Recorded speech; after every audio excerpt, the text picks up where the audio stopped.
దేవుని మనకు సూత్రాలండి. మీ అందరికీ నా వందనాలు. ఈరోజు దేవుని మాట మార్కు సువార్త 14వ అధ్యాయము 38వ వచనం అండి. ఒకసారి చదువుకుందాము. మీరు శోధనలో ప్రవేశించుకుంటున్నట్లు మెలకువగా నుండి ప్రార్థన చేయుడి. ఆత్మ సిద్ధమే గాని శరీరం బలహీనమని పేతురుతో చెప్పి. ఇక్కడ ఏం జరుగుతుందంటే, యేసుక్రీస్తు ప్రభు తన శిష్యులతో బోధిస్తున్నాడు. తాను పోయి ప్రార్థన చేస్తున్నాడు.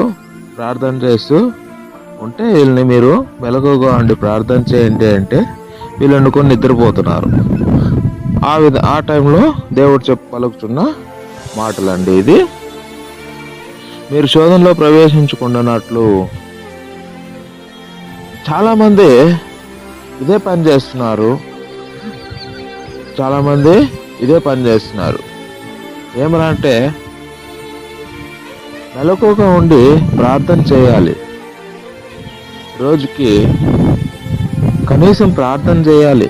మన బలహీనతలు బట్టి, మన శరీర బలహీనతలు బట్టి, మన యొక్క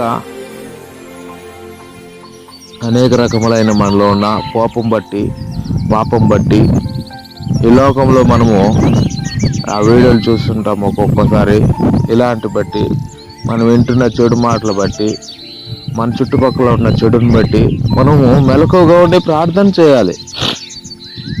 లేదంటే ఏమవుతుందంటే సాతాను మనల్ని దొంగలిస్తాడు. మన ఆత్మను దొంగలిచ్చేస్తాడు. మన శరీరాన్ని కూడా దొంగలిచ్చేస్తాడు. మన ఆత్మని దొంగలిచ్చేస్తాడు. శరీరాన్ని దొంగలిచ్చిన అంటే ఆత్మ ఆటోమేటిక్గా లొంగిపోతుంది. ఆత్మ సిద్ధమే గాని శరీరం బలహీనమని పేతురుతో చెప్పినాడు. ఆత్మ అయితే సిద్ధంగా ఉంది కానీ శరీరం బలహీనపరుస్తూ ఉంది. కాబట్టి శరీరాన్ని మనం లొంగ తీసుకోవాలి. ప్రార్థన చేయడానికి లొంగ తీసుకోవాలి.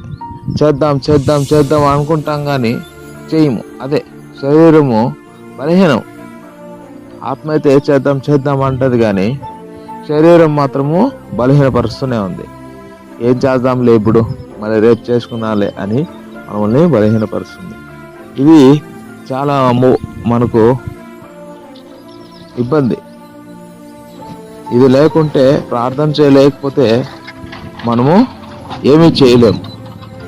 గుర్తుపెట్టుకోండి, నువ్వు ఎంత సంపాదించినా అది నీ చేతిలో నిలువ లేకపోవడానికి కారణము నువ్వు ప్రార్థన చేయలేకపోతున్నావు.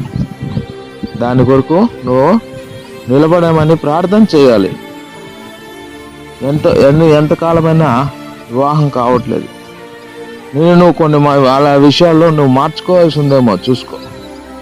వాటిలో నువ్వు మార్పు చెందకుండా ఉంటే నీ కార్యములు సిద్ధించు. ఎందుకంటే దేవుడు దానివల్ల వచ్చే ప్రభావం అధికంగా ఉంటుందని నీలో కొన్ని విషయాలని మార్చుకోమని చెప్తుంటాడు. అందువల్ల నీ కార్యములు సఫలం కాకపోవచ్చు. కాబట్టి అనేక విషయాలు నిన్ను కిందకు అణకుదొక్కుతుంటాయి. అవన్నిటిని గురించి ఫస్ట్ నువ్వు మార్చుకొని, నీ గురించి నువ్వు ప్రార్థన చేసుకొని దేవుని సన్నిధిలో నువ్వు గడిపినప్పుడు ఆయన నీ జీవితంలో గొప్ప కార్యములు, ఆశ్చర్యకార్యములు జరిగిస్తాడు. దేవుడు ఈ మాటలన్నిటిని బట్టి దీవించును గాక. ప్రార్థన చేసుకుందాము. కృపా, నమ్మకం, ప్రేమ కలిగిన తండ్రి, దేవాది దేవ, రాజాది రాజా, ఆశ్చర్యకార్యాలు, అద్భుత కార్యాలు జరిగించగల దేవా స్తోత్రం నాయన. నిన్న నేడు నిరంతరం ఏకరీతిగా ఉంటున్న దేవా స్తోత్రం నాయన. ఇదిగో ఈ సమయంలో మాతో మాట్లాడిన మాటలు బట్టి నీ కృతజ్ఞతాస్తుతులు చెల్లిస్తున్నాం నాయన. అవును ప్రభా, మాతో మీరు మాట్లాడండి. అవును ప్రభా దేవా, మమ్మల్ని మార్చండి అయ్యా. మాలో ఉన్న ఏ బలహీనతలు ఉన్నాయో మేము ప్రార్థన చేయలేకపోతున్నాం నాయన. వాటన్నిటి నుంచి మాకు విడుదల దయచేయండి. మీ నామాన్ని మాత్రం మహింపరచుకోండి ప్రభా. నీ నామాన్ని కనపరచుకోండి ప్రభా. అద్భుత కార్యాలు, ఆశ్చర్యాలు మీరు జరిగిస్తారని నీకే మహిమగంత ప్రభావం చూపించుకుంటూ నజరేయుడైన యేసు నామమున ప్రార్థన చేసి అడిగి వేడుకుంటున్నాం తండ్రి. ఆమెన్.